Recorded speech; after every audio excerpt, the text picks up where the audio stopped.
This is NAB Show Live. I should do this.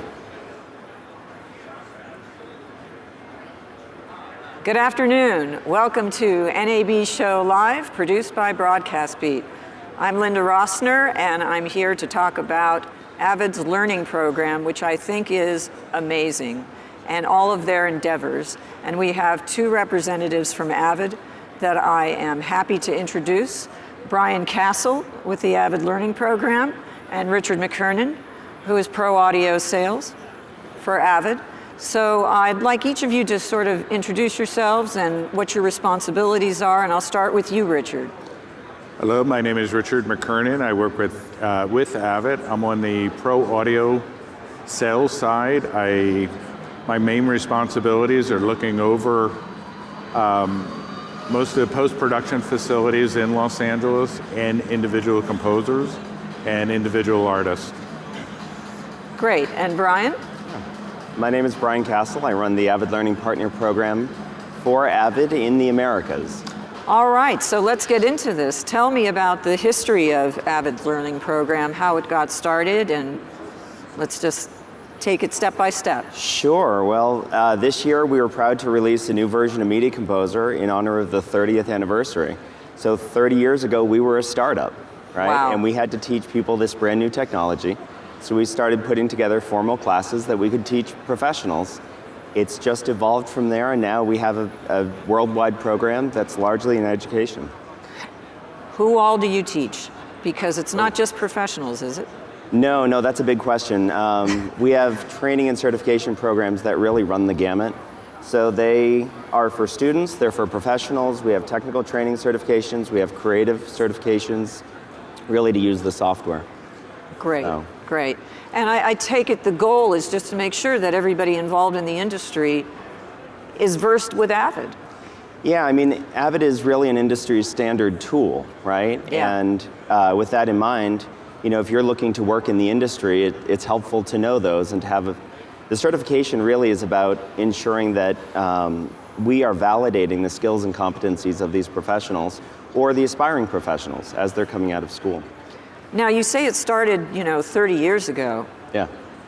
How did what was sort of the genesis of it? Can we get into that a little bit? Sure, yeah, I can elaborate on that. I mean, it started, like I said, as a professional training program.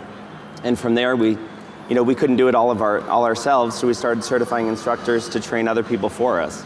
And so we've had Avid certified instructors for 25 years or more. And then from there, we started to certify training centers, and then eventually it evolved as schools started adopting these types of programs that they adopted our curriculum, our training materials, putting it directly into their curriculum.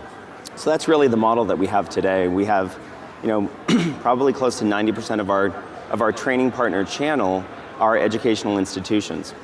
And they run the gamut from small regular high schools on up to the biggest name institutions that, teaching both sound design, picture and sound editing, film schools, the whole 9 yards. So it's exciting to see how it's grown over the years. Wow. And it's interesting that you're also starting at the high school level. Well, we are now, yeah. And that's really something that, kids today, they're digital natives. They've grown up with technology, they're very comfortable with media, and we see a need to give students access. In the last couple of years, Avid released the first family of products, so Media Composer first, Pro Tools first, Sibelius first. These are completely free versions of our tool set, and there are some limitations, but they're not onerous. And so the idea is that a student can download the products for free, and then they can get to work building their skill set on Avid. When it's time, they can step up, get a student subscription, which is less than $10 a month for students, and then those skills can carry them into college and into their career. And that's really what Avid's trying to do at this point, is we're developing, in partnership with schools, college career pathways that will start students in the secondary education space. It's really K-12 is how we're defining it. So is it really? Yeah, as far down as a school wants to take this, they can. And believe it or not, we have a school in Tampa, Florida, that starts kids, I believe as young as 7 years old on Pro Tools. All right, so let me ask you, this is just this is just a question I'm really interested in. You ship them Avid programs, you ship them the equipment. Yeah. So how many workstations might they have in a school? Might Avid can you give these to them, right? This is... Well, we don't give them the workstations, Okay. but they do use our software. Okay. So the school will have their own lab. And, Right, and they so use they're the using software, but you yeah. send them the software. Yeah, it's a benefit of the program.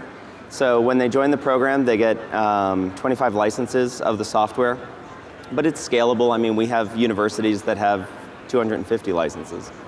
Really? Yeah. And I take it you go in and you train so many educators to then train the students, correct? Yeah, that's exactly how it works. Yeah. The whole idea is that we've given them a pre-built curriculum. It has all the media they need to be able to teach the students, and they're embedding this into their program. So a student who's taking an introductory editing course is also learning to use Media Composer in the process. And so they need to know how our materials are built, how they're going to implement them, and then also just best practices in teaching. The other thing that we find happens a lot in our instructor training classes is that it's a way to really standardize the instructional team's knowledge, because as professionals, we kind of have the luxury of only needing to know what we know.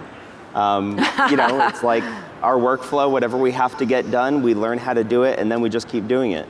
And as you get exposed to a new workflow, you learn some new skills, but it's not necessarily the same as really learning the broad feature set of the software and learning, instructional techniques for communicating that well to your students.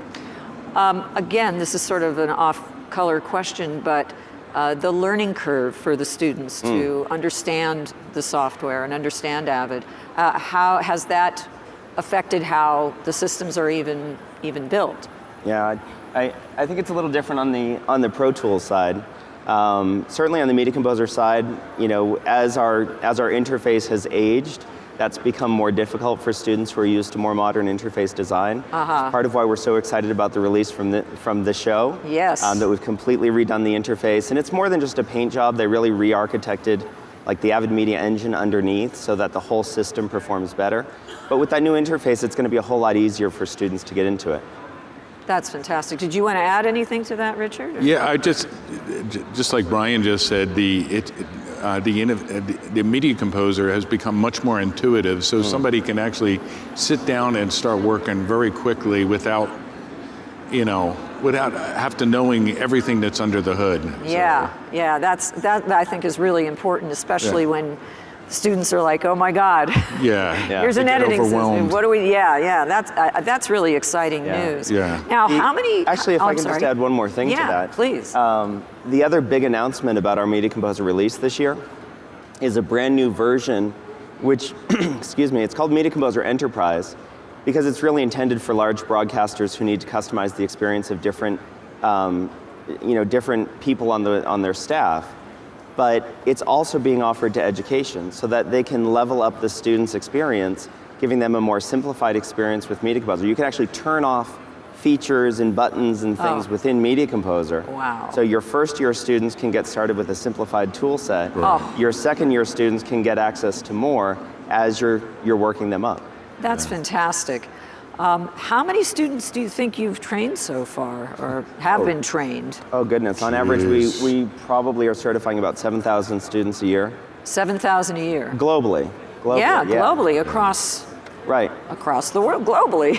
But the thing then is, what's interesting is, for a while we've heard from both sides, right? We've been working in education for a long time, so our schools will say to us, hey, we know all the big companies you guys work with. What can you do to get them into the industry? Like, how can you help us?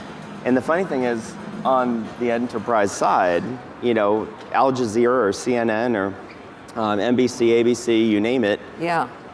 They'll say, well, what are you going to do to help us find that next generation in workforce?